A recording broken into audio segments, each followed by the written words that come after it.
4 দিনেও মুক্তি মেলেনি বাংলাদেশের সমুদ্র সীমা থেকে ধরে নিয়ে যাওয়া ৭৯ জেলে ও নাবিক সহ 2টি মাছ ধরার জাহাজের।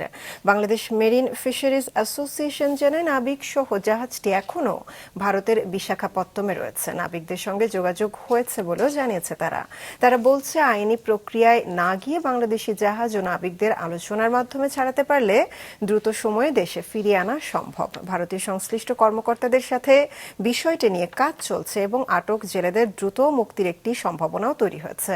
গত সোমবার বঙ্গোপসাগরের বাংলাদেশি জলসীমা থেকে এফবি মেঘনা 5 ও এফবি লায়লা 2 ফিশিং ভেসেল দুটিকে ধরে নিয়ে যায় ভারতীয় কোস্টগার্ড, পরে ভারতীয় নৌবাহিনীর কাছে হস্তান্তর করে।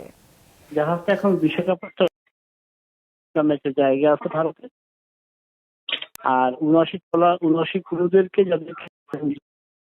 ওদেরকে ওরা জাহাজে অনবোর্ড করতে দিয়েছে, জাহাজে উঠাই দিয়েছে এবং ওদেরকে করেনি, হ্যাসেল করেনি।